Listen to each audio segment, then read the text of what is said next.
Welcome everyone, we're back with another episode of Game of Thrones. Slightly different this time. A lot of you told us we had to check out the history and lore once we finish season 1. That's exactly what we're doing. History and lore season 1. We learned so much, like our pads are full. We learned so much in the comments as well, but we've been told this is really going to fill out that story, give us the history to all the things we've learned about in season 1. So it should be incredible. It sounds like it could fill in some gaps, and I'm anticipating I'm going to be writing a lot of notes. Yeah. Interesting how this is starting, because in front of me right now I've got something that says The Children of the Forest, The First Men and the Andals by Bran Stark. Bran Stark, yeah. So does that mean we're going to hear a story from Bran? Yeah, I guess the actors are going to be reading out. Yeah, I mean, there's loads of chapters here, and it's showing a few different actors. So yeah, that'd be cool to actually hear from them and have them reading out. The fact it's by Bran Stark, so yeah, it's Bran's story. That's pretty cool. It's going to be interesting. I mean, for starters, I don't understand who the Children of the Forest are, so straight away I feel like I'm going to be learning something. But First Men makes me think like the elders, or like it's going to tell us like really far back in history who the first men were. Maybe the first men that ruled in King's Landing or something like that. Yeah. But Andals, I don't know if I've even heard that word. But no, I don't believe I have. But yeah, you would have seen from the show, we absolutely loved the first season. Yes. There's so much to talk about, but for once we are going to jump straight into this one to get the context for certain things in season 1 that we may not have had up to now. Yes. Please give the episode a like if you haven't done so already. We hope you enjoy.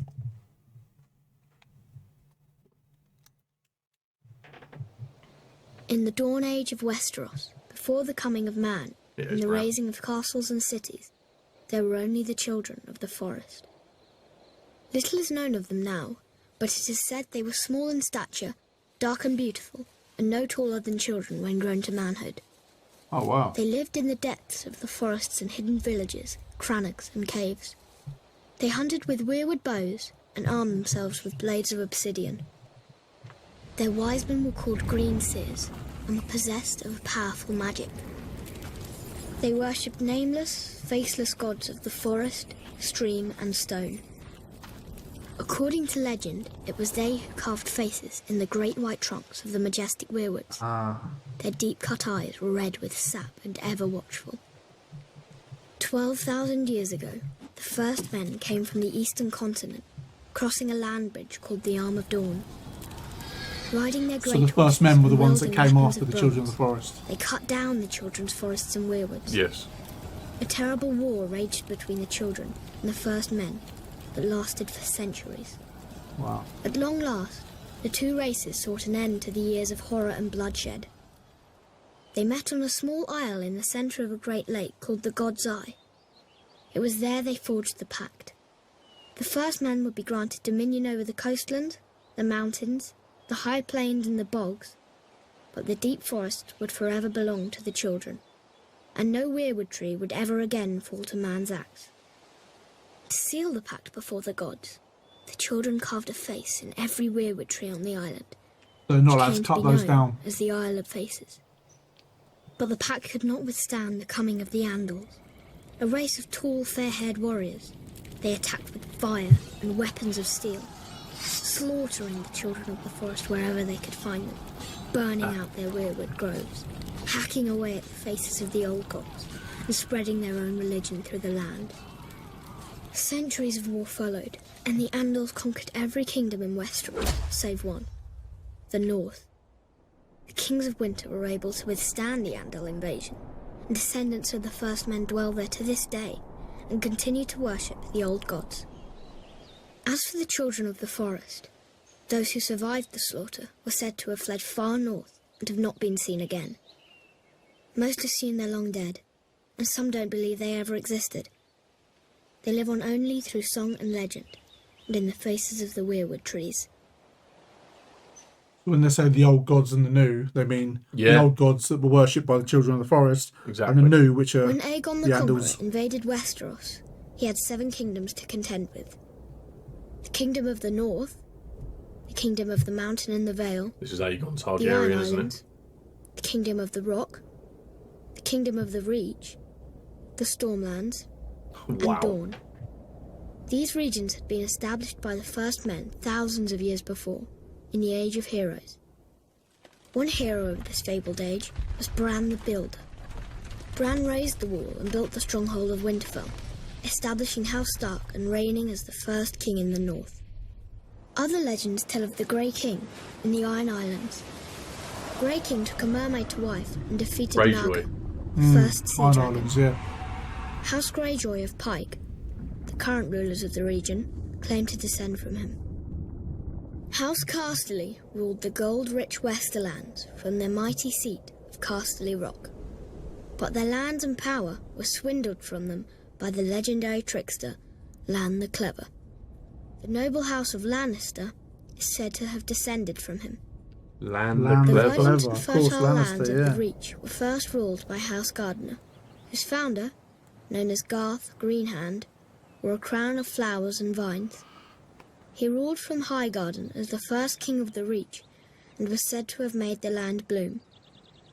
Many noble houses trace their bloodlines back to him, including the current lords of Highgarden, House Tyrell. In the Stormlands, according to ballads of the age, a warrior named Durin fell in love with Elenai, whose father was god of the sea and mother was goddess of the wind. We've not seen the Stormlands, have She we? gave her maidenhead to him, No. committing herself to a mortal life. Enraged, her parents called upon the winds and waters, destroying Darren's Bayside keep and wiping out his wedding guests. Darren declared war on the gods and rebuilt his keep, which was also destroyed. 4 more castles he raised, each stronger than the last. I'd give up. All fell to the power of the gods.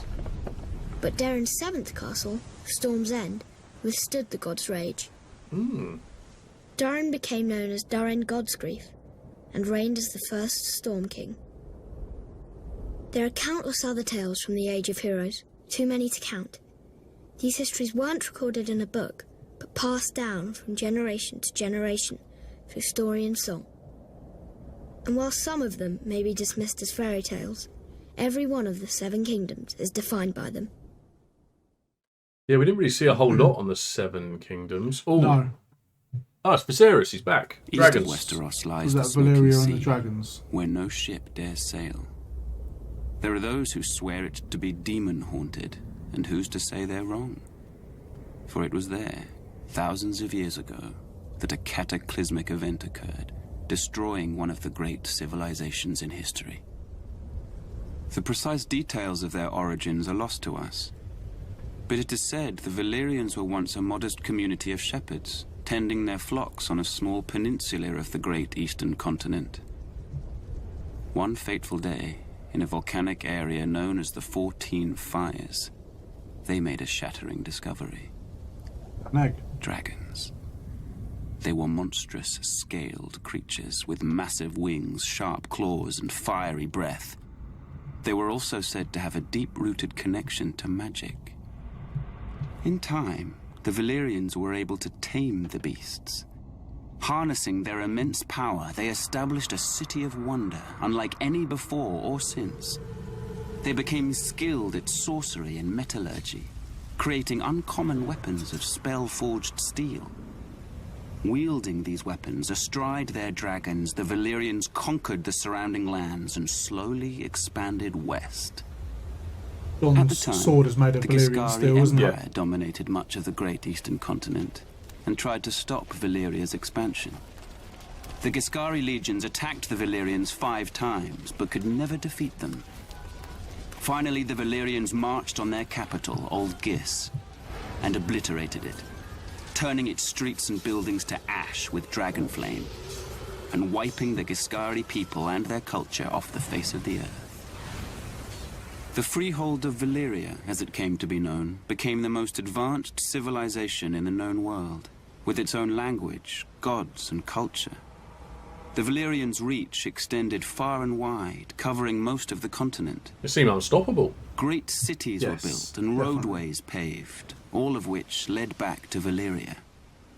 The freehold would prosper for nearly 5,000 years. But it was not to last. An event Dragon's that gone. became known only as the Doom laid waste to the yeah. Valyrians, their capital city, and its surrounding lands.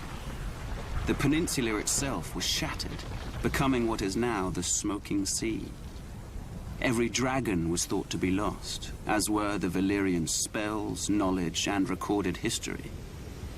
And thus, the mighty empire collapsed. What caused this cataclysm? No one knows for certain. Some say it was a volcanic eruption. Others say the Valyrians' own sorcery got the better of them. In any event, the doom's devastation of the Valyrian people was total, with the exception of a small rocky island in the narrow sea, Dragonstone. For it was there that the Targaryens, the last of old Valyria, dwelled. They would lie in wait for another 100 years before unleashing the fury of the dragon on another continent, Westeros. Yeah. Yeah, we knew they had dragons' heads in the Red Keep, I think it was called. And now my watch begins. It shall not end until my death. I shall take no wife, hold no lands, father no children. I shall wear no crowns. This is the oath and win no when you glory. take the black. Yes. I shall live and die at my post. Yeah, we heard Jon and Sam I take am the this, didn't we? sword in the darkness. I am the watcher on the walls. I am the shield that guards the realms of men.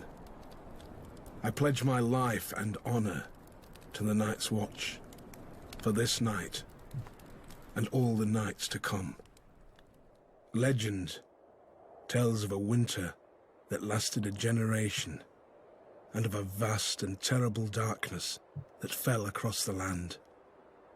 It came to be known as the Long Night. In the midst of this darkness, the White Walkers emerged from the far north. With their armies of the dead, they waged war against the living, laying waste to villages and holdfasts, leaving terror and destruction in their wake. Army of the Dead. Sounds scary. After years of brutal conflict and unbearable loss, an alliance of the First Men and the Children of the Forest managed to drive the Walkers and their minions back into the frigid northern wastelands from whence they came. To prevent another invasion, the First Men erected the Wall, a massive fortification 700 feet in height, stretching from the Frostfang Mountains in the west to the Bay of Seals in the east. It was a structure unlike any ever built. Indeed, some maintain it could only have been completed with the aid of giants, or using the powerful magic of the ancient children of the forest. That's valid when you think about how big it is, yeah. Men were required to guard and maintain it, and thus the Night's Watch was born. I never really thought about where the wall had come from. No. Tasked with defending the realms of men against the dark forces that lay beyond. Upon taking his vows, a brother of the Night's Watch serves for life. It is a life of hardship and great sacrifice, so the oath must not be taken lightly. The punishment for desertion Death. is death. Yes. The Night's Watch is divided into 3 vital branches: the Rangers, the Builders, and the Stewards. Builders, yeah. While all Black Brothers are expected to take up steel should the need arise, the Rangers are the true warriors of the Watch. Centuries come and gone, and although the White Walkers have yet to return, another threat has emerged. Barbarian tribes known as Wildlings. Wildlings, yeah. The Rangers are charged with defending the realm against these lawless savages. The Builders are carpenters, masons, miners, and woodsmen, tasked with maintaining the wall, as well as its various keeps, towers, and structures, which have fallen into disrepair over the years. The Stewards serve as cooks, butchers, and hunters. They tend to the horses and messenger ravens, sew clothing, gather firewood, and bring supplies up from the south. The Night's Watch is a diverse group. Proud volunteers from noble houses stand side by side with petty thieves conscripted from dungeons. Class distinctions are left behind, as are past misdeeds. A man gets what he earns on the wall. We've heard And that even the said lowliest before. gutter snipe Yes. can rise up in rank if he proves himself worthy. For thousands of years, the brothers of the Night's Watch have stood their lonely vigil. As the seasons changed, as brutal wars raged in the south, as dynasties rose and fell, the Night's Watch endured. We are the swords in the darkness. We are the watchers on the wall. I'm We sure we've heard that as well. are the shields that guard the realms of men. Big job. The History of the Night's Watch by Maester Lowen. That's the Stark's Joining Maester, the isn't it? Night's Watch, or taking the Black, Yes. is a singular honour for any northerner. Yeah, I like it. For it was in the north, Same. some 8,000 years ago, that the first men drove back the White Walkers, erected the wall, and established the sworn brotherhood that would guard the realm and its people from the dangers beyond.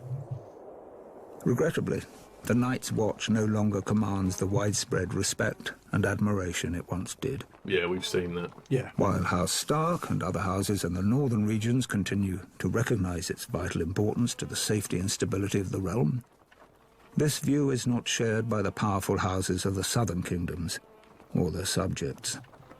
Most regard the Watch as a misguided, obsolete order made up of useless outcasts. Admittedly, the current Night's Watch is a shadow of its former glory. Their numbers have dwindled to less than 1,000. Of the 19 castles along the wall, only 3 are functional. The Shadow Wow. Tower, Castle Black, and Eastwatch by the Sea. And the Watch's mandate of adding to the wall has been abandoned entirely. There are barely enough resources to maintain it.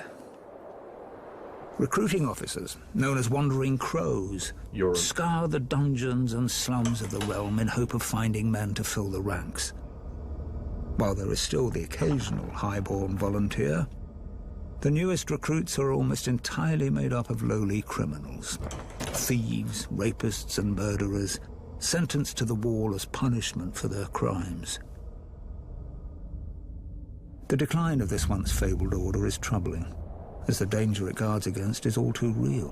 While the White Walkers haven't been seen or heard from in ages, and may very well be the stuff of myth, Part of the reason why tribes that dwell beyond they don't the care too wall, much about it known anymore as because they've not seen the wildlings, threat for so have been a long. menace to the north and its people for generations. At certain points in history, the disparate wildling tribes have united behind a single leader, a king beyond the wall, and attempted large-scale attacks against the realm. But thanks to the resourceful and courageous men of the Night's Watch, these so-called kings were soundly defeated. While many have lost faith in the Night's Watch, the people of the North are steadfast in their belief that the Black Brothers will answer the call of duty. But with winter coming, diminished numbers, and a lack of widespread support, will they be ready? Interesting one, that. Yeah, definitely. We saw that play out, ironically, by Lannister, because the difference between Tyrion and Jon Long and their ago views in the on the wintry wall. north, Yes. an army of demons emerged from beneath the icy ground and spread darkness and despair across the land. Astride their monstrous spiders, flanked by giants, they wreaked havoc on the innocent, slaughtering thousands. All hope was lost until the fearless warriors of the first Night's Watch drove them back into the wintry mountains and built a magic wall to keep them from ever invading again. These stalwart brothers in black continue to protect us even to this day from the evils that lurk in the shadows. An absurd lie. A fairy tale spun by many a wet nurse in the north. To be sure, a giant wall does exist. The triumph of engineering, perhaps, but not of magic. As for the Night's Watch, there may have been a time centuries ago when there was prestige and honor in the miserable monastic life of a Black Brother. But now, The Wall has become a glorified penal colony, full of I was gonna say, it's outcasts, just used for punishment criminals, now, and isn't it? assaulted ne'er-do-wells. Almost like a prison. Yes. Today, a typical man of the Night's Watch most likely You haven't started got out bars a keeping lowly you there, but beggar, you've got the or threat a of death rapist, keeping you there. or a village idiot. As for the few We saw this when highborn John turned watchmen, up. Yeah. they either fought on the losing side of a war, or were disowned by their parents for one reason or another. Sam. That was Samuel Those Atari, who yeah. persist in defending the Night's Watch will claim the Seven Kingdoms need protection from the wildling tribes of the far north. But there's little to fear from those primitives. They're a nuisance, but not sophisticated or powerful enough to be a significant threat to the realm. And any talk of White Walkers returning with their armies of the dead and their giant spiders and their snarks is just that. Talk. Okay, so Tywin's not bothered by the White Walkers. Ah, the old In the gods of the Seven new. Kingdoms of Westeros, the dominant religion is the faith of the Seven, first brought to its shores by the Andals some 6,000 years ago. But there are some who still keep to the old way, worshipping the faceless gods of the children of the forest and the first men. The old gods are countless, nameless spirits of nature. In ancient times, the children of the forest carved faces in the trunks of the weirwood trees, which became sacred symbols of their faith. In time, the first men adopted the children's gods as their own. Most castles at that time contained a godswood with a weirwood or heart tree at its centre. Meanwhile, across the narrow sea, a new religion was born in the hills of Andalos. According to legend, But the Dothraki the God of Seven revealed itself to the across the Andals, narrow sea. and the Yes. invasion of Westeros followed soon after. Oh, that'd be with the The Andals. came from. Andals sailed across the sea on ships armed with weapons of steel. Some warriors carved a seven-pointed star into their skin as a symbol of their new faith. The Seven, yeah. The invaders destroyed most of the weirwoods in the southern lands, slaughtered the children of the forest wherever they could find them, and conquered every kingdom of the first men, save the north. In time, the faith of the Seven spread like wildfire throughout the land. The Seven is a single deity with 7 aspects, each symbolising a different area of life, though most people refer to the Seven as separate gods. The mother is prayed to for mercy and watches over fertility, childbirth, and peace. The father sits in judgment over souls. The warrior is prayed to for protection, valor, and skill in battle. The crone is the symbol of wisdom and foresight. The smith watches over creation and craftsmanship. The maiden symbolizes purity, love, and beauty. Finally, there is the stranger, rarely prayed to, who represents death. I can see The that. faith is highly organized and deeply influential in Westerosi politics and culture as the official religion of the monarchy. Worshippers gather in temples of the faith called septs. The seat of We the heard faith those, yes. is the Great Sept of Baelor, which That is was in the located ninth in the episode, capital wasn't it? city of That's King's where Ned Landing. was executed. Yes. Still, in the north, where descendants of the first men dwell, worship of the old gods continues to this day, and the sacred faces of the weirwood trees keep close watch over the faithful. Yeah, because there's one of those trees in Winterfell, isn't there? I believe so. Yeah, I think Bran was there with Hodor. The ascension of and Aegon the Targaryen was Wildlings. confirmed, Yes. and the fate of the Seven Kingdoms sealed on the Field of Fire. Kings Loren Lannister of the Rock and Mern Gardner of the Reach stood against Aegon's invasion. They commanded a united force of 600 banners, 5,000 mounted knights, and 50,000 men-at-arms. Aegon's host was vastly outnumbered, and when the army of the two kings charged, the invaders turned heel and ran. But Andal might was no match for Dragonflame. When Aegon unleashed all 3 of his dragons, 4,000 souls were horrendously burned alive on the battlefield, King Mern among them. Realizing all hope was lost, King Loren surrendered. The Starks of Winterfell had no intention of submitting to Targaryen rule. They had reigned as kings in the north since the days of the First Men and were determined to resist the Targaryen invaders, just as they had resisted the Andals thousands of years before. King Torrhen Stark led his army to the Red Fork just east of Riverrun, hoping to succeed where Loren and Mern had failed. But when Torrhen saw the size of Aegon's now mighty host, along with his monstrous dragons, he knew he couldn't subject his followers to the horror of another field of fire. He bent the knee and swore fealty to Aegon, who allowed the Starks to maintain their lordship over the region as Lords Paramount and Wardens of the North. Without question, Torrhen Stark saved thousands of lives that day. He was ever after known as the King Who Knelt. Field of Fire by a Targaryen now. The days of the Andals were numbered. One by one, their so-called kings were bending the knee or facing the wrath of Aegon Targaryen. Aegon of Old Valyria. Aegon who was blood of the dragon. After defeating the Iron Men at Harrenhal and slaying the last of the Storm Kings, Aegon and his sisters, Rhaenys and Visenya, set their sights on other prizes. The gold mines of the Rock and the fertile lands of the Reach. King Loren Lannister of the Rock and King Mern Gardener of the Reach foolishly thought their combined armies could beat back the Targaryen host. They rode forth together, their proud banners flapping in the wind, and faced off against Aegon in a vast golden field of wheat. The two kings commanded a massive force of nearly 60,000, and it appeared the day was theirs. Until Aegon unleashed all three of his dragons for the first time. I was going to say, it doesn't matter how big your army is. If you've got dragons, you've got dragons. Each beast was named after the Valyrian gods of Aegon's forefathers. Visenya rode Vhagar, whose fiery breath could melt armor.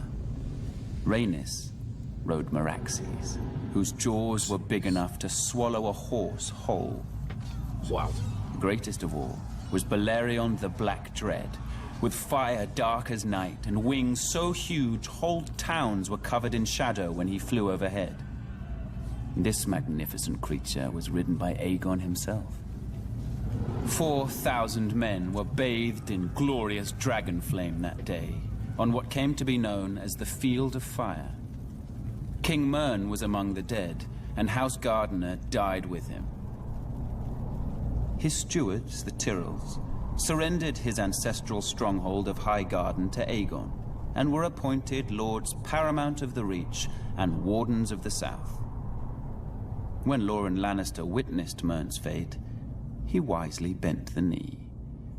Aegon spared Loren's life, and the Lannisters were made Lords Paramount of the Westerlands and Wardens of the West. After his triumph on the Field of Fire, Aegon's conquest was assured. In a short time, the so-called Seven Kingdoms were melted down in the heat of the dragon's flame and transformed into a single realm. Aegon would forever be known as Aegon the Conqueror.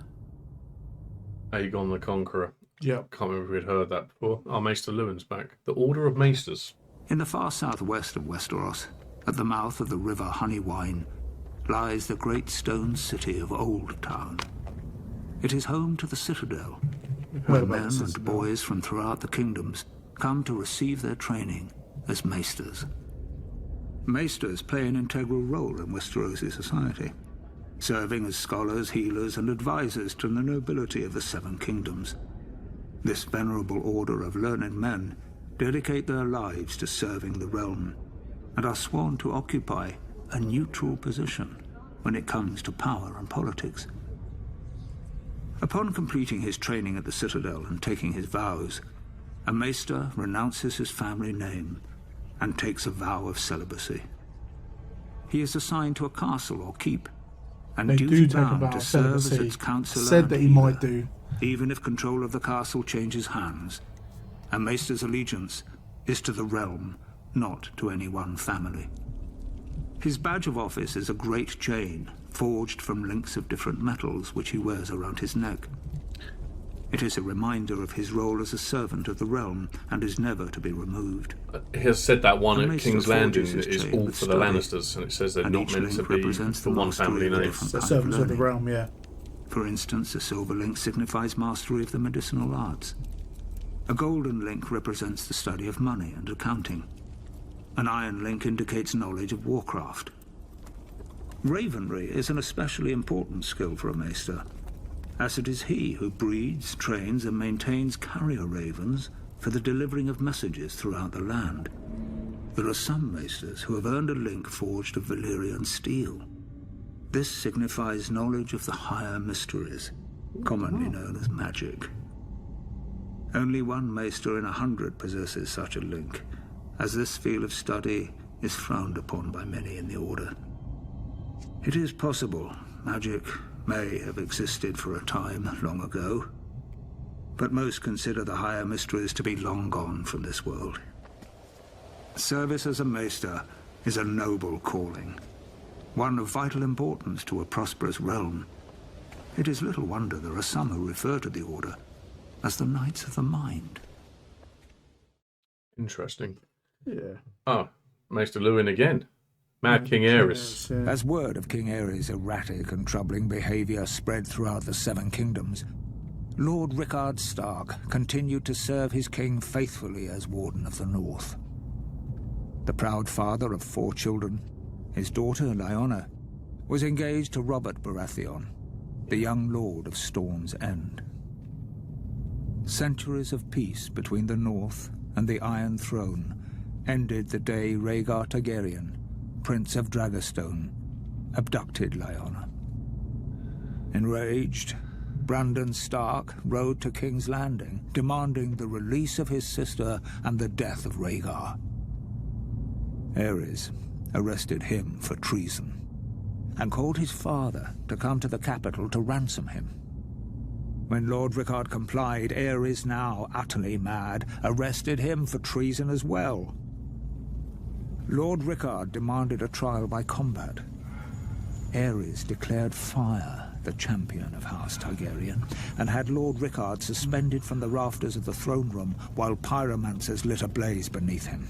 Wow. As he burned, Brandon was brought into the throne room. A leather cord attached to a strangulation device was wrapped around his neck. Aerys told Brandon his father was a dead man, but there was a chance to save him. A longsword was placed on the floor just out of Brandon's reach, and the more he struggled to reach it, the more the cord tightened around his throat. Brandon Stark strangled himself, trying to free his father, who was roasted alive in his own armor. What a way to go. Yeah. Both of The them. entire court Torture. stood and watched this atrocity take place. Sir Jaime Lannister and the Kingsguard among them. The Mad King was reported to have laughed hysterically as these 2 noble men were He told tortured Ned and this, didn't brutally he? killed before him. Yes. Seeking to rid the world of all his supposed enemies, Aerys called for the head of Rickard's younger son, Eddard Stark, and Lyanna's betrothed, Robert Baratheon. He sent word to Lord Jon Arryn, who had fostered both young men at the Eyrie, to apprehend them. Instead, Lord Arryn joined houses Stark and Baratheon in rebellion. Robert vowed to kill Rhaegar Targaryen and get his beloved Lyanna back. Interesting. Ah, it's Robert himself. Aerys Targaryen was the last of his name to sit on the Iron Throne. Known far and wide as the Mad King, his was a reign of instability and terror. I feel like The he could Seven read Kingdoms books. are well rid of him and his 100%. kind. Yeah. Great Oh, he voice. may have appeared to be a capable ruler at first, but that was due in no small part to his counselors led by the hand of the king, Tywin Lannister. There may have been years of peace and prosperity during Aerys' reign, but it was Tywin who was really running the country as Aerys spiraled further and further into insanity. The dragon spawn were famous for losing their minds. It was the price they paid for centuries of keeping the bloodlines pure. And Eris more than happily continued the noble sister-fucking tradition of his forefathers. As the years passed, Eris's behavior became increasingly erratic. He cut himself so often on his iron throne, many referred to him as King Scab, though never to his face. It was rumored he had developed an obsession with wildfire, and was known to inflict horrific punishments on those he considered enemies, including burning them alive.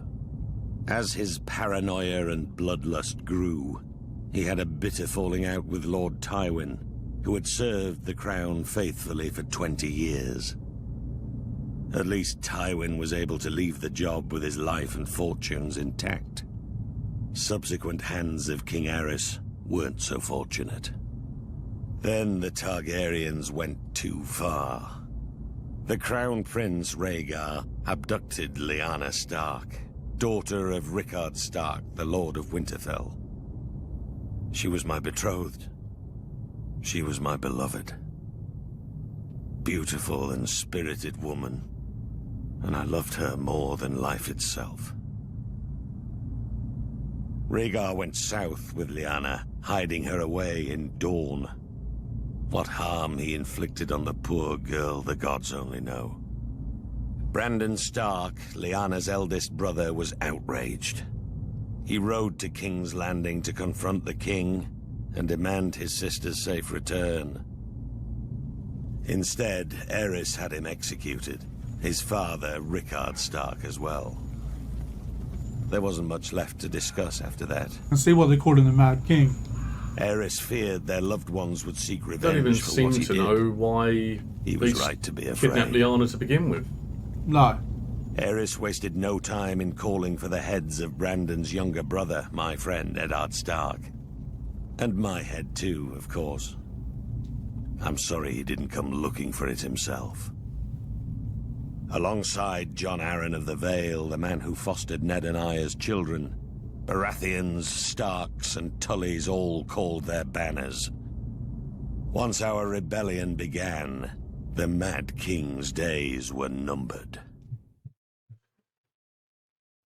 Huh. How we get it from Tywin as well. It's interesting As getting the Aerys different Targaryen's stories, Yes. the same behaviour situation. grew more Especially and as he more was Hand of the erratic, King as well. The task of ruling the Seven Kingdoms fell to me, Tywin Lannister. I had served Aerys for nearly 20 years, and as a result, the realm had prospered. The royal coffers were full, the land was at peace. But Aerys grew increasingly hostile, jealous of the success many credited to me. My power and influence unnerved him. The captain of my personal guard, Sir Elyn Payne, was once overheard making offhand comments regarding who was the true ruler of Westeros. When the king was given this information, he had Elyn Payne's tongue ripped out with hot pincers. It was my desire to unite the houses of Lannister and Targaryen through marriage. My the guy daughter that had to Cersei pull out would the tongue marry of the Aerys' others? No, I was eldest just son, thinking Prince that. Rhaegar. Such a union made perfect sense for all parties. However, Aerys' senses had begun to leave him quite some time earlier. Instead of uniting the royal family with its most loyal and powerful ally, Aerys chose instead to insult my family, indicating that such a match was beneath Rhaegar. Instead, he chose Elia Martell of Dorne to be Rhaegar's wife.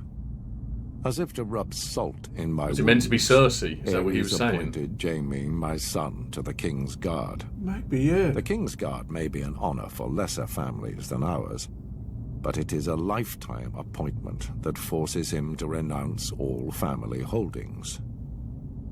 This creates a difficulty in naming an heir to Casterly Rock. But Aerys knew all that. I had grown tired of the king's constant provocation. Thus, I resigned my post as Aerys' hand and returned to Casterly Rock with my considerable forces. When Robert Baratheon rebelled against the throne, Aerys grew fearful that I would join with Robert's forces and rise against him. He thought himself clever and kept Jaime very close, as if warning me. He sunk deeper and deeper into delusion, paranoia, and violence. I've heard it said he became obsessed with wildfire, a substance which, once lit, cannot be extinguished. Convinced he had enemies all around him, he wouldn't allow blades in his presence, save for those of his king's guard. Alas, that proved to be his undoing. Yeah, very ironic. Definitely. House Targaryen by Viserys Targaryen. The Targaryen dynasty united the Seven Kingdoms and lasted nearly 3 centuries. It was a dynasty forged in fire, sealed in blood, and destroyed by rebellion.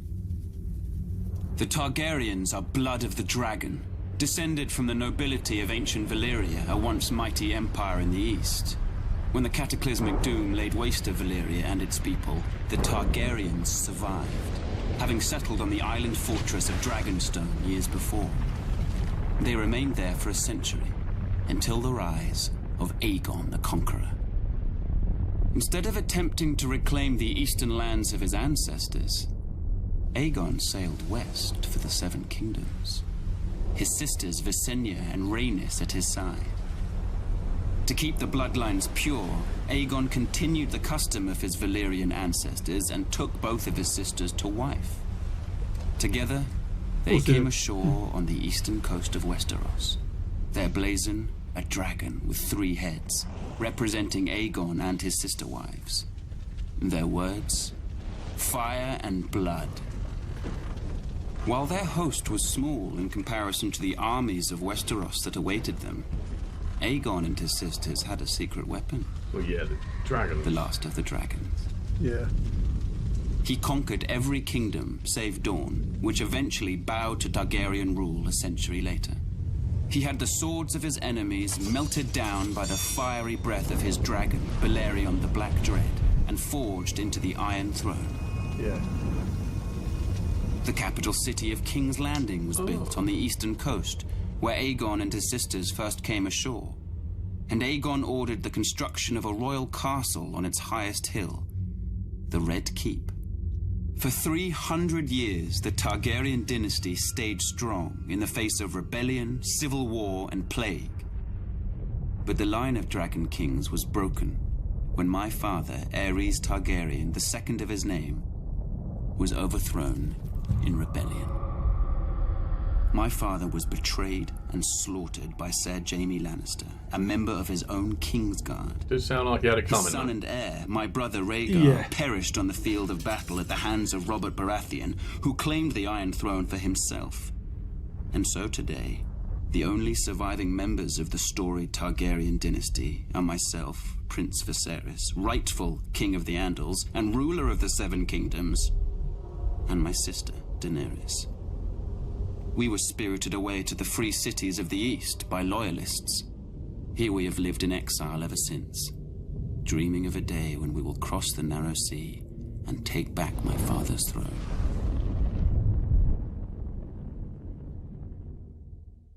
Oh yeah, the Targaryen badge is a 3-headed dragon. Yes. Rebellion. The crimes of House Targaryen were Sounds the same as it heinous does in to the go show. unanswered. Yes. The way he talks, I love it. The noble houses of Baratheon, Stark, and Arryn united to oppose and overthrow the line of the cursed Dragon Kings. While Ned Stark and Arryn secured an alliance with the Tullys of Riverrun, I called the banners of Storm's End and rode out in force against the Mad King and his minions. Gods, those were some battles. Our first victory occurred at Summerhall, where I faced off against an army of dragon loyalists and won 3 battles in a single day. 3 in one day. 7 battles, that was a glorious day. We tried to take Ashford Castle in the Reach, but the Tyrells beat us back. We had to regroup. My army was pursued north by Aerys's army and took refuge in the Stony Sept in the Riverlands. When the Targaryen army entered the town, the Sept bells tolled, a signal to the townspeople of the battle that was to come. As the Targaryens searched from house to house for me, the combined forces of Ned Stark and the Tullys swept into the city. Gods, what a day that was. It's now known as the Battle of the Bells. We overwhelmed the Mad King's forces and sent them scampering back to King's Landing. Aerys' son, Rhaegar, who started the whole damn thing, finally emerged from hiding in the south and assembled his own army to face us. As for the Mad King, he must have been pissing himself. The battle that would decide the fate of the Seven Kingdoms occurred at the crossing of the Green Fork of the Trident River. Rhaegar commanded the royal host, which was some 40,000 strong. My forces were outnumbered by nearly 5,000 men, but that didn't matter.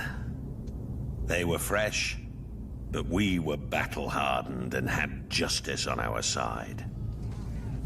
As the battle raged around us, I faced off with Rhaegar, the stag and the dragon right there in the ford of the river. I fought with the fury of 10 men, raining blow after blow upon that vile prince before burying my warhammer in his chest. I hit him so hard the rubies on his armor broke free, flinging them into the stream. They call it the Ruby Ford now. With that scum Rhaegar dead and the royal army shattered, our next move was to make for King's Landing. But I'd sustained a few wounds in the battle and was unable to ride. I sent Ned Stark to the capital to face the Mad King and make him pay for his crimes.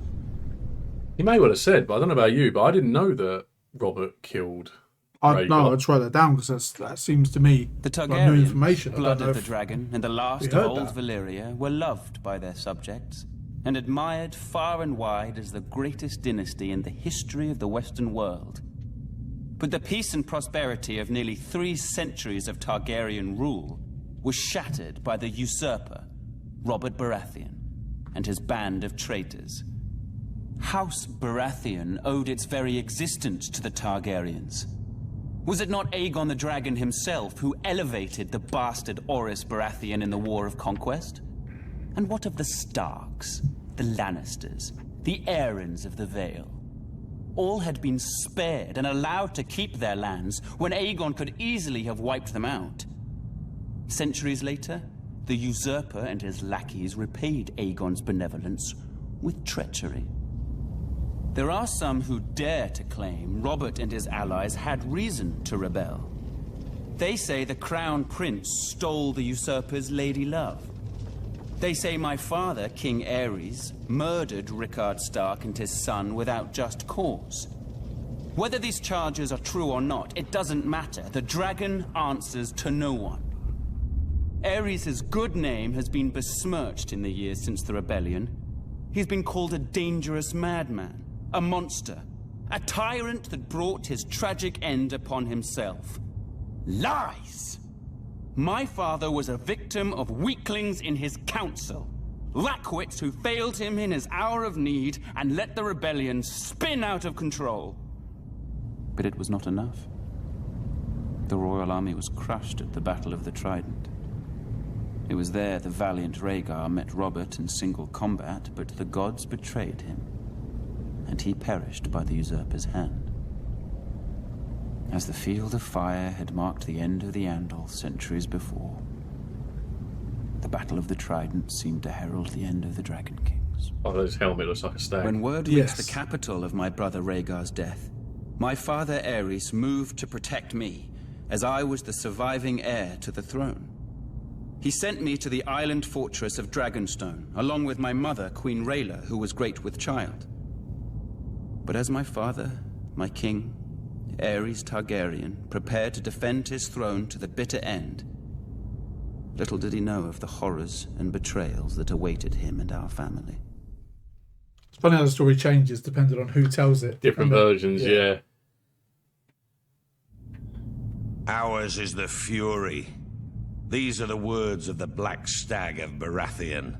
A battle cry echoed throughout the land in rebellion when I, Robert Baratheon, the first of his name, Oh, is that their seized motto? the Iron Throne from the Mad King Aerys Targaryen, ending a dynasty nearly 300 years old. Blood is obviously Targaryen. House Baratheon was born in the Wars of Conquest, when Aegon the Dragon invaded Westeros. Aegon sent his commander, Orys Baratheon, to take Storm's End. Argilac the Arrogant, the last of the Storm Kings, foolishly left the safety of his stronghold and met the Baratheon warlord in open battle. Too arrogant. Argilac was soundly defeated, and Orys took his lands, his holdings, and his daughter. Orys was said to be a half-brother to Aegon Targaryen. If this were true, a little blood of the dragon mingled with that of the stag in those days. The seat of House Baratheon is Storm's End, a legendary keep raised in the Age of Heroes.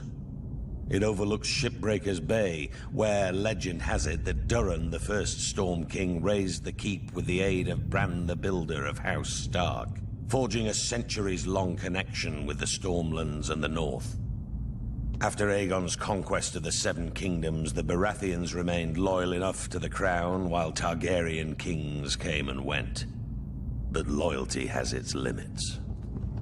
When Rhaegar Targaryen, Aerys' vile son and heir, abducted Lyanna Stark, my betrothed, my beloved, it was time to act.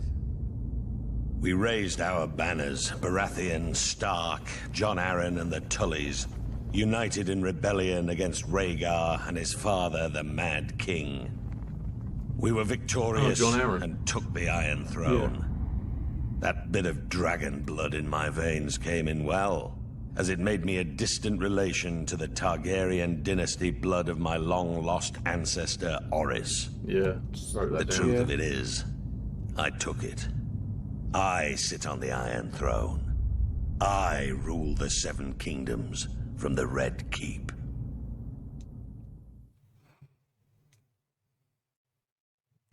Sack of King's Landing. Interesting. Robert Baratheon's victory at the Trident was a turning point in the war for the Iron Throne. While it was clear the gods were smiling on the rebel forces, Aerys Targaryen still held the Red Keep at King's Landing. As Robert was wounded and unable to ride, it was up to Eddard Stark to make for the capital and force the Mad King to give up the throne. Lord Stark reached the city gates to find that Tywin Lannister, Lord of Casterly Rock, had already sacked the city in Robert's name. House Lannister had remained neutral up to this point, ignoring requests for help from both the Crown and the rebels. Now that Robert's eventual victory was assured, it seemed Lord Tywin had finally chosen. So the sack is basically like ransack. Lord Eddard was horrified by what he saw when he entered the city. Homes looted and burned, women raped, scores of innocent citizens killed. Disgusted, he led his force up Visenya's hill to the Red Keep. Upon entering the throne room, he found King Aerys lying in a pool of blood, dead by the hand of his own sworn king's guard, Jaime Lannister, who sat brazenly upon the throne. Demanding to know the whereabouts of Queen Rhaela, Lord Eddard was informed the Queen and her son Viserys had been spirited away to Dragonstone before the Lannisters arrived. But other members of the royal family were not as fortunate. Elia, Martell of Dorne, who was the wife of Prince Rhaegar, had been raped and murdered by Ser Cregor Clegane on Lord Tywin's orders. The Mountain. Ser Cregor and his men had also butchered Rhaegar's young children. When Robert was well enough to reach the capital, Lord Eddard demanded the Lannisters answer for their heinous crimes. Robert refused, and sent him south to relieve the Baratheon stronghold of Storm's End, which was still under siege by forces loyal to the crown. Whatever words passed between the two old friends are known only to them. But Lord Eddard is said to have left King's Landing in anger. Later, when Robert was crowned, he appointed Jon Arryn as Hand of the King. Lord Arryn's first order of business was to broker a truce with the Martells of Dorne, who who were outraged by the brutal murder of Princess Elia and her children. Following the Imagine they death were. of Lyanna Stark, who had been betrothed to Robert, Houses Baratheon and Lannister were joined in marriage when the new king took Tywin Lannister's eldest daughter Cersei as his queen. As for Eddard Stark, he returned to his stronghold of Winterfell, forever haunted by his sister's death and the shameful way that Robert had secured his throne.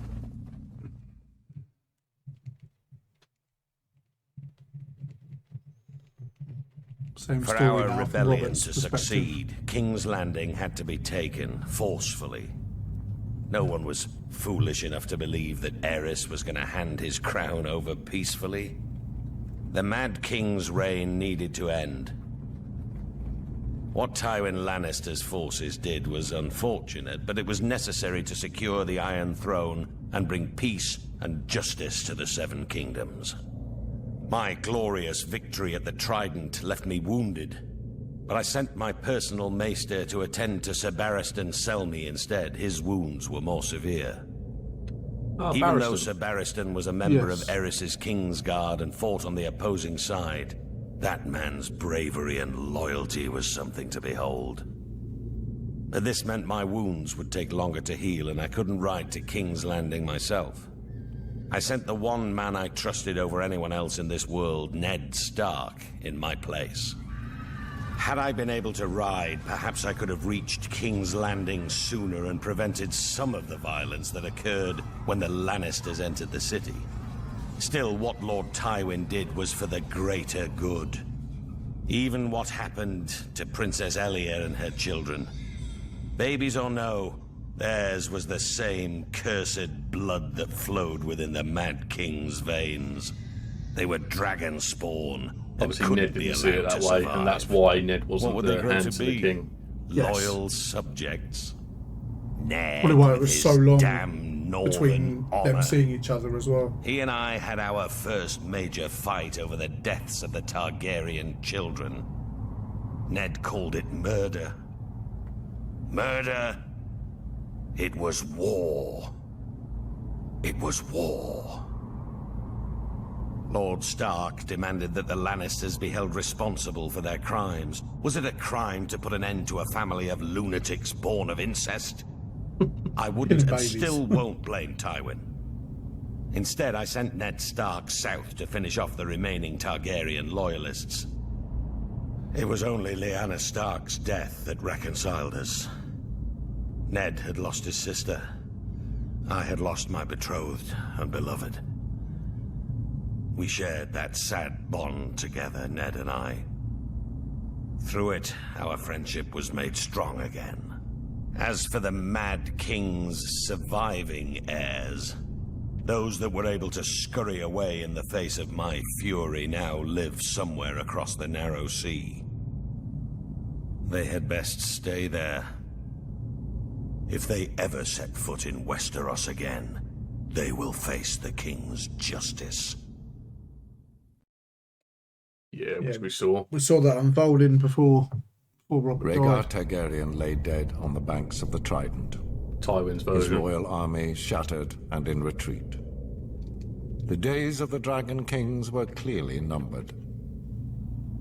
Until that moment, it would have been foolish to commit Casterly Rock to either the Crown or the Rebellion. What would our family have to gain in supporting a raving madman? Or in entering a crusade to put Robert Baratheon on the Iron Throne? But chaos benefits no one. It was time for House Lannister to do what it could to ensure a return of peace and prosperity to the land.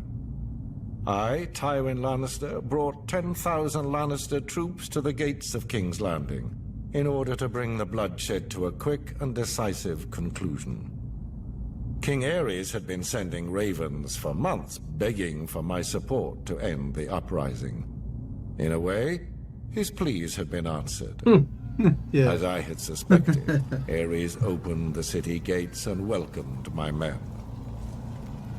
Our plan was clear. Crush Aerys' remaining bannermen and remove the remnants of the royal family as quickly and efficiently as possible.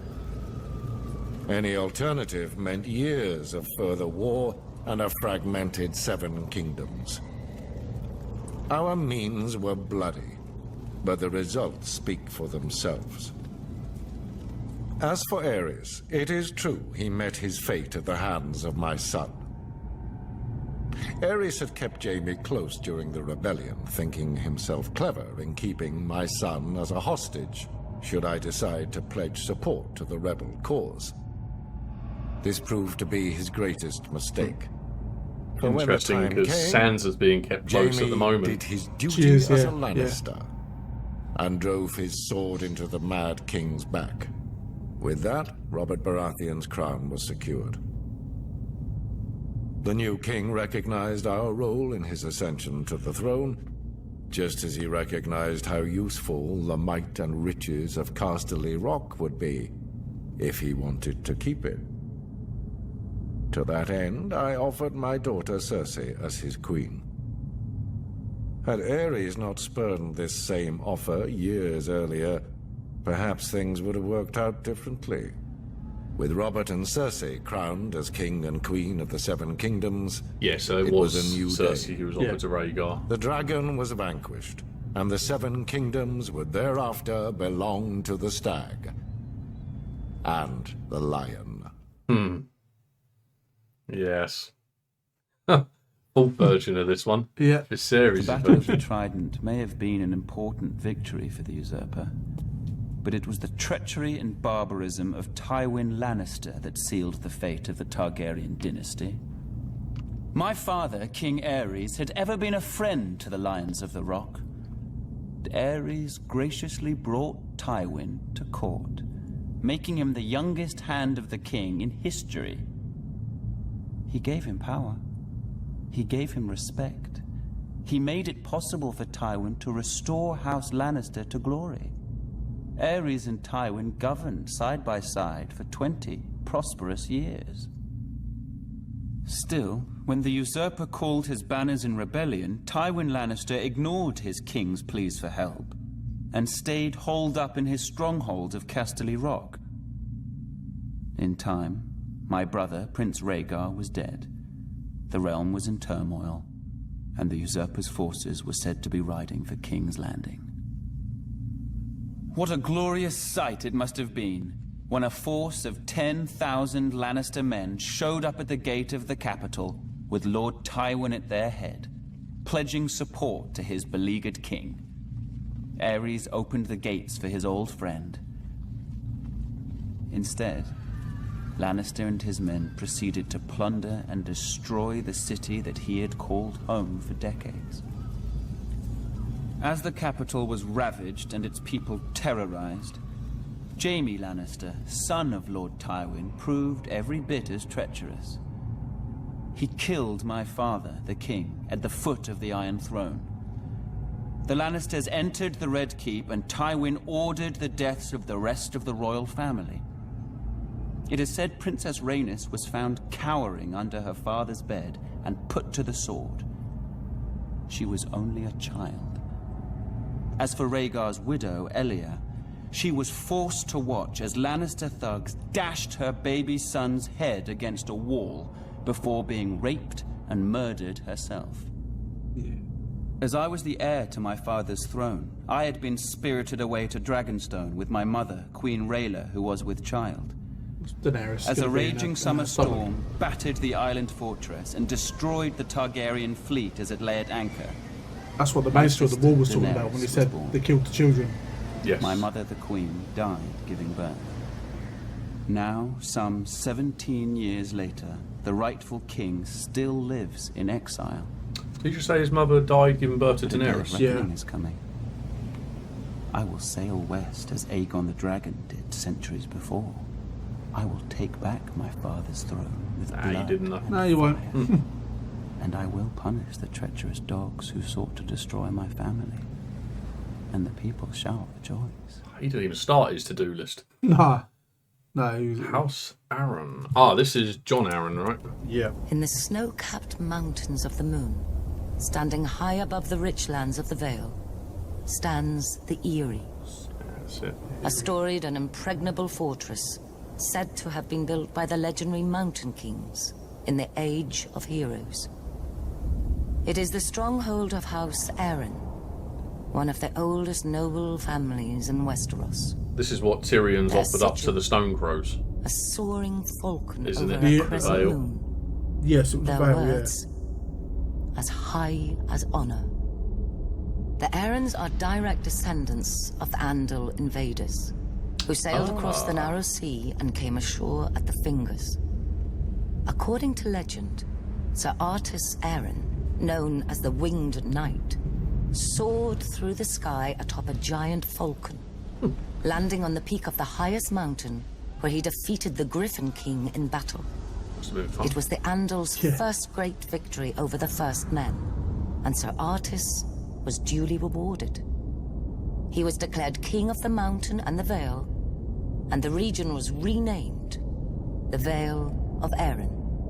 Thousands of years later, Aegon the Conqueror arrived in Westeros. House Aaron bent the knee to Aegon and his dragons, and were allowed to maintain the control of the region, as Lords Paramount of the Vale and Wardens of the East. Over the centuries, House Aaron remained loyal to the Targaryen dynasty, until Lord Jon Arryn joined with Houses Baratheon and Stark in rebellion against Mad King Aerys. Upon winning the Iron Throne, Robert named Lord Jon Hand of the King, a position he held until his mysterious death. Yes. House Lannister by Tywin the Boy. On the far western coast of the continent, high atop a rocky promontory overlooking the Sunset Sea, sits Casterly Rock, ancestral seat of House Lannister. Below it lies Lannisport, one of the great cities of Westeros, a center for trade, culture, and the great Lannister fleet. There are a number of gold and silver mines in the Westerlands, making it the richest region in all of Westeros. One of the most productive mines lies beneath Casterly Rock itself, making House Lannister the wealthiest of all the noble houses.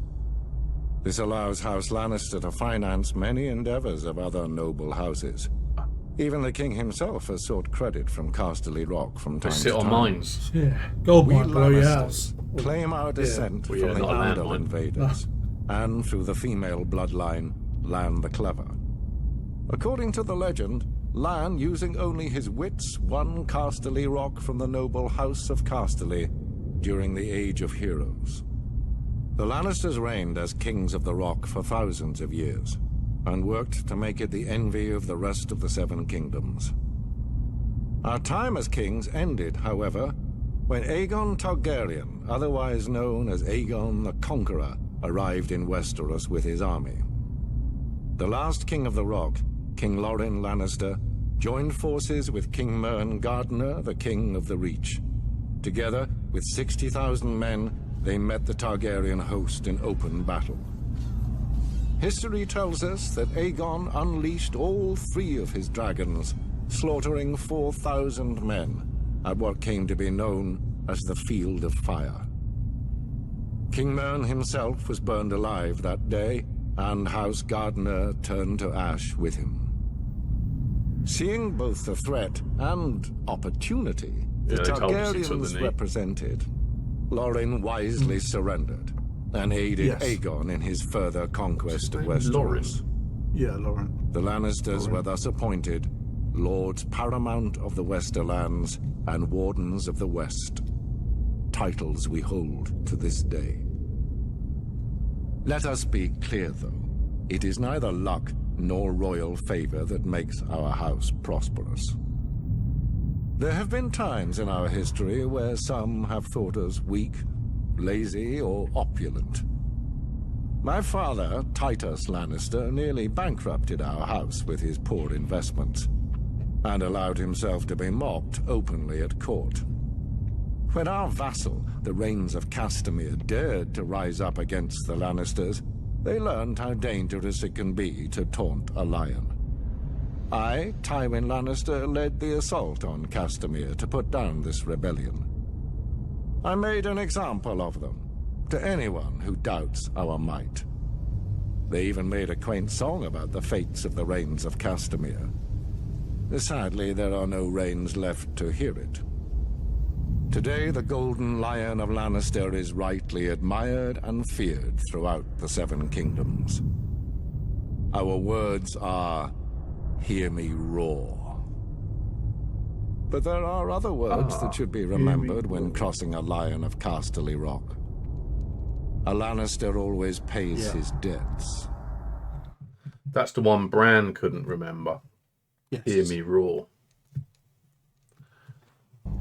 The Starks of Winterfell trace their descent to the first men in the Age of Heroes.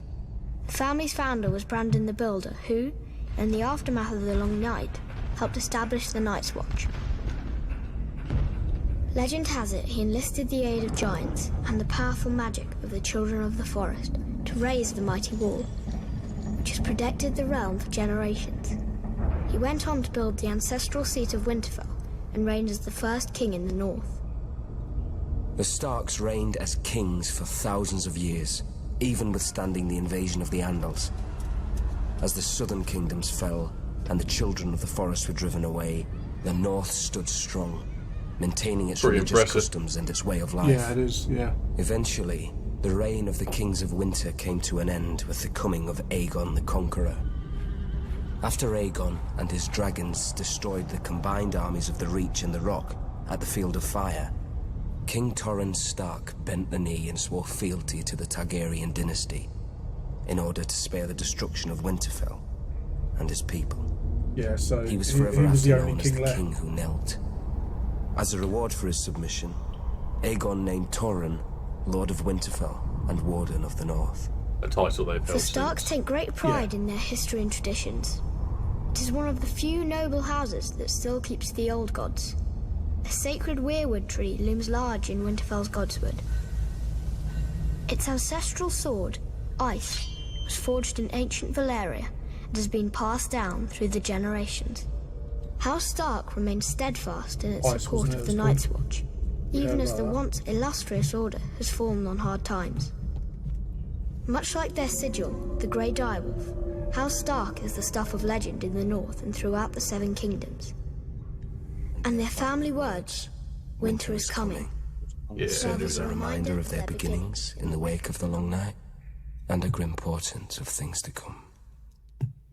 That was, really, really good, really informative. I like that it's narrated by the actual actors in Yeah. the show, and the animations were really cool as well. Definitely, But yeah. yeah. It's quite clever how Very they much. did that. Just before we get into it, Robert needs to read children's books or something, or even adult stories. I mean, it'd be cool to doing audiobooks, definitely. That's it. I Even could listen to an audiobook to that voice. because he's got that voice, like a sleep cast. You know, where people put like a story on to fall asleep to. He's just got that voice, hasn't he? Like a Morgan Freeman type. He can make anything sound dramatic, like Jack and Jill went up the hill. You know, all of a sudden I'm gripped. Now I want to know why they're up the hill. Yeah.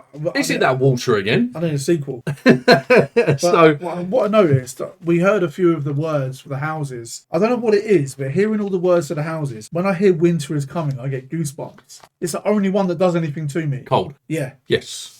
Yeah, it's the only one that does anything to me. I don't know why. I love the saying. It just, I don't know. So I found a lot of interesting information in there. Before we go through a few bits, one thing that I found a strange comment in there that could be nothing, but Maester Lewin was speaking about Robert taking over. It was either Robert or Ray. I can't remember which one it was, but he referred to the fact that it would be Tywin's eldest daughter, Cersei. Yeah. Does Tywin have another daughter? Because I thought Tywin's children were Cersei, Tyrion, and Jaime. Now, why would you say eldest daughter? It could be absolutely nothing. But just the fact, typically you say eldest if there is more than one. Yeah. Are you aware of You would just say daughter. Are you aware of another? I don't That's think it. we've Daughter. heard. Yeah, I don't think we've heard or seen another.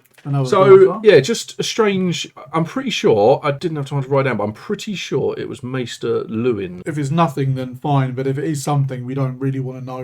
No. Yeah, sorry, you're just watching me live now, just getting a bit of a... but no, it's a good catch. I didn't catch that. It's just a strange way of presenting that. You could say my eldest child, but Yes. you would say eldest daughter if there was more than one. Yeah. I'd like to know exactly who everyone is. And now I'm thinking, is there another Lannister out there? You need to keep tabs on these blooming Lannisters. They're everywhere.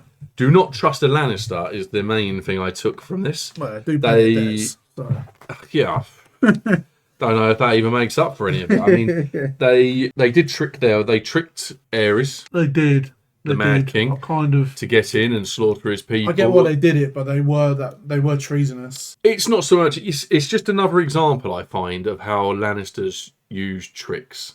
Yeah, they didn't. If that was the Baratheons, they just would have been there. They probably would have tried to have smashed their way through. They would just use. They would have taken some hits, no doubt. But it just shows how the Lannisters are calculated. Literally going to say they're clever and calculated. Two really good words. Even with the war going on, they sat back, they waited, and they were just positioning themselves. And they play the game almost a bit like Varys. Varys could be a Lannister. He likes to play a game. Yep, he does. He does. I like how Jaime was positioned closer and closer to the king as well. He managed to. He was obviously the king's guard, and then he managed to get himself. It was Hand of the King at one point, wasn't it? Yes. Literally right next to him, the only person he trusted. Did you know that? I feel like I didn't know What's that? Tywin was Hand of the King. I don't recall it. I don't feel like that came up. Yeah, and towards the end it was Jaime, obviously, because that was how he got in a position. Yes. But to be able to stab him in the back. Yes. Yeah. Even that, like we say, they're clever and calculated. He didn't even want to fight the king. Even right at the very end, he still stabbed him through the back. Do you think that was a fear thing? Because he was so mad and powerful and had done these horrific things? Because, let's face it, if Jaime wanted to fight him, he could have sliced him and diced him from the front. Is it that he just could... Is it the fact that he maybe did form some sort of bond with him? Yeah, I mean, obviously it's less personal, isn't it, if you stab someone through the back? Yes. I just don't know if it was like just like a final sort of coward. He's not a coward, obviously, but like just a cowardly underhand act. Yeah, I mean that's the term, isn't it? Stab you in the back is that you've been cowardly. Yeah. So I completely get. It could be that he just couldn't face him when he did it, and it might be because he had a bond with him. I wonder if that is what it is. We saw the way Tywin spoke about the Mad King there. Yeah. But not so much Jaime. So I don't know. Yeah. I found it really interesting with the Children of the Forest. So we now know. So they carved the faces into the weirwood trees. Yeah, they came first. And the red that we've been seeing, it's sap, not blood. Yeah. So that was interesting. And because the leaves are red, aren't they? So I saw the leaves are red on top. So that may be why the sap's red as well. That's a good spot. I didn't spot that at all. Yeah. And they cannot be cut down. No, that was one of the truce with the first men or the That's the it. Andals, wasn't it? No, the first men. First men. So the Children of the Forest and the first men came up with a truce. Then the Andal invasion came where they obliterated everybody. Up, yeah. And we found out just at the end there that the House Arryn are direct descendants of the Andals. Of the Andals, yeah. So that's potentially interesting because I would say of the houses they focused on there, Arryn is the one we kind of know the least about. They've got Lord Robin in place, who's a nutty teenager living on breast milk. Yes. And likes to make people fly. So we really didn't know too much about them. No. We did get a mention of the Grey King. As you know, I'm quite interested by Theon. There's just something about that, dude. Yeah. But the Iron Islands. Yes, that's where they ruled over the Iron Islands. Yes. I also wrote down Lan the Clever there, not too sure why. Yeah, Lan the Clever was the person that managed to swindle Castle Rock. They said they managed to take control of Castle Rock just by, what did he say? Oh, of course. Lan the Clever, he was basically the very, very beginning of the Lannisters. Yes, he was like he was to the Lannisters what Bran the Builder was to the Starks. Like, yes. He came before. He was like first of his name, if you like. That's what they say, the first of their name. Yes. But yeah, he managed to swindle a hat. Well, I don't know if it's a house or a castle, but it's Castle Rock, which has a gold mine built underneath it, which is why the Lannisters are so rich. Exactly that. It was really interesting to get a bit of backstory on the Targaryens. So they come. Oh yeah. They came from the Smoking Sea across the Smoking Sea, where nobody would dare sail. There was the Valerians, who you had the shepherds that were there, but they discovered dragons. Yeah. And then they tamed the dragons and ruled, and then they were destroyed by what was known as the Doom. Oh, and that, is where the Smoking Sea got its name. Yeah, because... Yeah, after that. it was after. Yeah. They must have mentioned it before because of the way I've written this, but yeah. So Wasn't it Dragonstone before? I don't know, mate. Unless the one story went as a prequel to the other story. Yeah. But yeah, you're right. So yeah, the Doom destroyed them, and that's where the Smoking Sea got its name. Dragonstone survived, and that was where the Targaryens That's where they were, yeah. and they waited a century, I think they said, yeah. before they then attacked Westeros, so they travelled west instead of east. Then we heard from Jorah Mormont about the White Wall. The White Wall. That's not White Wall, because the wall. It was good to hear more about the wall and a bit of its history. It was, because there has to be a big thing coming here, because this gave me a bit of a sense. We saw a couple of times in season 1 that they asked for help. They've said already they want to reach out to King Joffrey. Do you know, I feel sick when I say that name. King Prick. And they want to get help for the wall, because they do have less than 1,000 men. Yeah. We found out that of the 19 castles, I couldn't write down all of this, there was too much. I may actually go back and watch that bit again. It was going at quite a speed. Yes. Yeah. So there's 19 castles, but only 3 of them are functional. You got one of them was Eastwatch. I didn't get any of this. Okay. There was way too much. I was writing down about the builders, even though it was clear what they did, because I was aware of the Rangers and the Stewards, but We hadn't heard of builders. No. No, it had come up. Oh. So I was editing an episode. It's the episode where they're finding out their positions, and I heard builders mentioned, but we hadn't been given any context around it. So it had just been loosely mentioned. So they maintain the wall and all yeah, bit of maintenance. But that. the Rangers are seen of the true warriors, which obviously John wanted to be, but now he's a steward. It does say though that all are expected to pick up their sword. Yeah. So they're all going to be trained at some point. And we've seen fighting. this, Yeah, because how season 1 ended, they're all going out there. Yeah. So they all have the basic training, and then once they completed that, then they get assigned their post. So they're all fighters. I would probably quite fancy being a steward of the 3. You know, a little bit of raving in here and bit of cooking. Yeah, a bit of butchering. Yeah, butchers. That's it. Got there eventually. Interesting. While we're on ravens, they mentioned about how the importance of the maesters and training the ravens, because we've seen that from the blind maester at the wall. Yeah, we have, yeah. And they said about the chain, the Valerium, and it being frowned upon. Yeah. What are the odds that I've got his name somewhere, but what are the odds that blind maester at the wall's chain is from Valerian? Oh, because he trains in the magic. The one that was a Targaryen. Yes. Yeah, he obviously forsake. Yeah, he did. The name, don't you? Yeah. But yeah, that could be a good shout. Yeah. Just wondered. I'm not saying I feel like I've cracked anything there. No. It's probably going to be the most minute of details.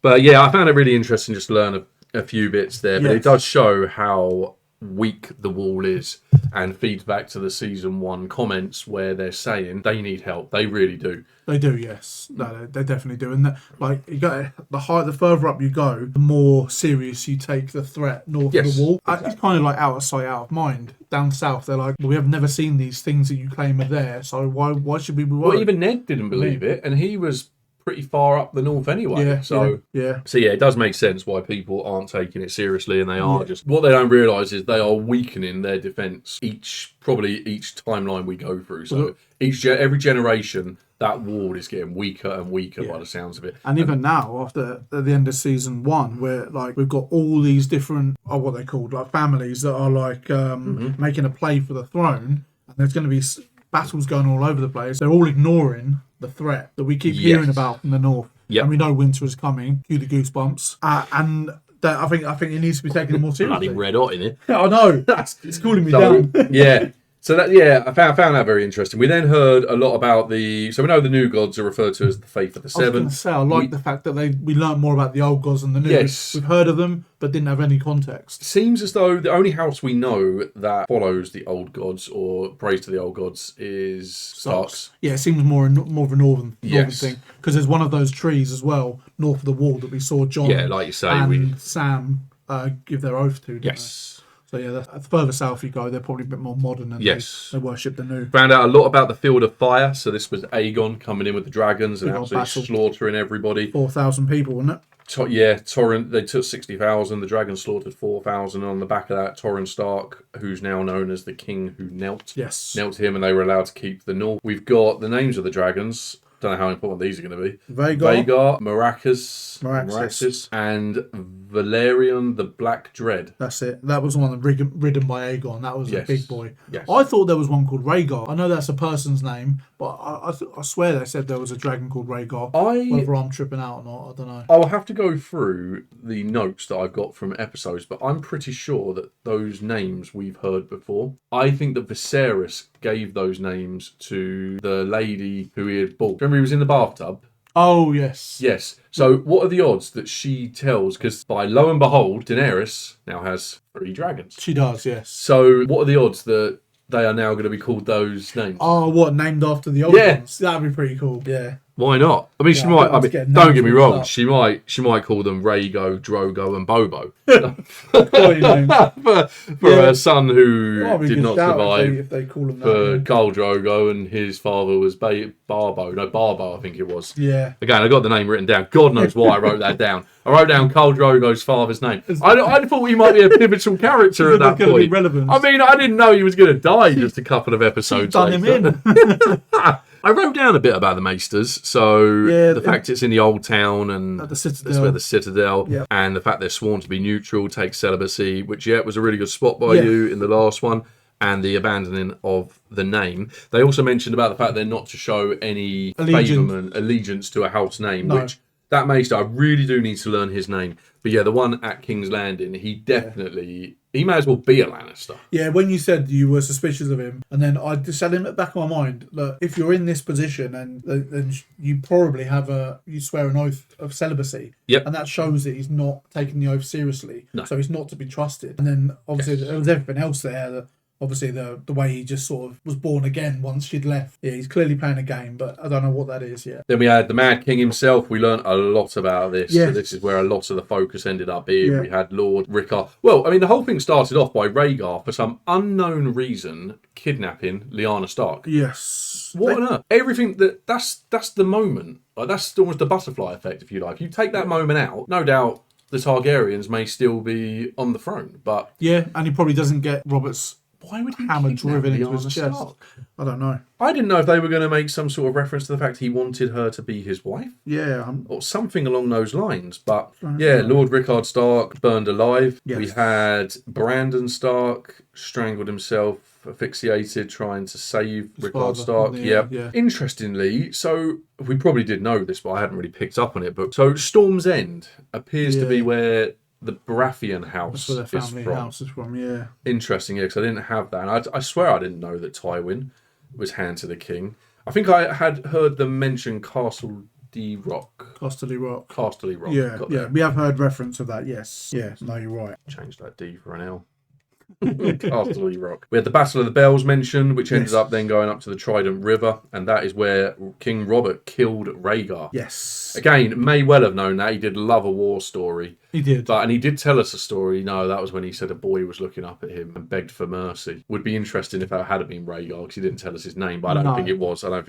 No, I think they were talking about their first kills at that time. By looking by the animations, Rhaegar was very much on his feet. Yes. He had his hammer, whatever it was, driven into his chest. How interesting that Orys Baratheon was apparently half-brother of Aegon Targaryen. Yeah. So there may well be some ancestry links between the Baratheon and Targaryen houses. That was Robert's very small claim to the throne, wasn't it? The fact that he had some Targaryen blood in him. Yeah. Really, he was going to take it anyway. And that, yes. But yeah, interesting. So who are the Wardens of the South? I've got here that Starks are Wardens of the North. Yeah. House Arryn are Wardens of the East. Lannisters are Wardens of the West. Who are Wardens of the South? They must have told us that. They probably did. Yeah, we've missed that. Yeah. If we're not meant to know, please don't tell us. But of course. Yeah, I just didn't hear anybody being Wardens of the South, so not too sure. We did get a comment just finally from me on Patreon. It's probably going to be way too soon, but they asked us who we think is going to win the Game of Thrones. That's a hard one. That is a hard one. We've only seen one season. Yeah, and I guess there's going to be twists and turns along the way, but I would say that... could say easily Targaryens because they got dragons. They've got the drag. She seems to have somebody extremely knowledgeable beside her as well in Jorah. She also seems to be very growing into the role very well. And yeah, like you, as they've left season 1, if you was going to tell me there's no follow up and we have to write our own endings, I probably would say Targaryens would win. It's going to be too easy, though. I think that's too easy to pick, this Targaryens. I don't know. Because they do have dragons. It's No, a very easy yeah, well, this is bet, what I isn't mean. it? There are 7 seasons of this? What, 8? I think There's a lot of seasons. Yeah, there is. And There might be 8, I think. Yeah, so, but at this point in time... At this point in time, you can't bet against her, no. No, I feel like, Targaryens definitely look the strongest. Yeah. I feel like Starks would probably do what they had done in the past. Bend the knee, keep being the Lords of the North, if you like. Do you think, even after what they've done to their family, do you not think they want them dead? They want them dead. There is that. Cat and Rob said, once we get the girls... Well, they're after Lannisters at the moment. Yeah, that's not true. Targaryens. Yeah. It's fine, that was in the past. Nah. Not for Cat. She was meant to marry Brandon, who Yeah, she was tortured by the Mad King. One other, just finally, really interesting thing there that happened in there. Tywin saying that the greatest mistake that the Mad King made was keeping his enemy closer in Jaime. Yes. How ironic that we don't know how this is going to play out, but as things stand, Cersei is keeping... Because it's not really Joffrey. Joffrey's basically already said, I have to still marry you. Yeah. But they are keeping a potential enemy very, very close. So you think she could be like a sort of a mole-type character, it's like infiltrate the family kind of thing? Well, I mean, it just goes to prove, do not keep those close who hate you. And that's what, at the moment, they are doing. Well, and what I'm also thinking is Tywin going to turn up and realise that and be like, get her head on a stick. What are you doing? True. How many times? Did you not watch the blimmin' Law video? Yeah. You're not on YouTube. Exactly. So, yeah. And that was my final thought. Just Nah, an interesting thing there about Sansa to finish with. But I really enjoyed season 1. I Yes. can see why people told us to watch this. We've just learned so much because you hear certain things like old gods and the new. You hear about, I don't even think we even heard about the Children of the Forest, did we? But so it's just we've heard about certain battles, certain houses, certain family names, and this has just filled in so much, so many gaps. Yes, and I feel like given some context as well, because we've seen all of these families hating against one another. I'm guessing obviously because these come from books, don't they? There's only so much you can put in an episode of a show, so it has to leave out so much history. Definitely, the same way as like we've been told Lord of the Rings, which I've just started reading. It just gives so much more world building and history and lore, and that's exactly what these are going to do. So yeah, it's a great addition. But yeah, thank you so much for being with us on this one. We hope you found that as useful as we did. Let us know if this is your first time watching these, because I know everybody here has probably seen the series already. Yeah. If not, and you are one of the rare ones watching it with us for the first time, wow, thank you. And yeah, just let us know if you have seen it before, if it's a first time watch, and really interesting. Cannot wait for the second season, and it'll be up next week, so we'll see you there. Have a fantastic day, whatever you're up to. Take care. I was waiting for you to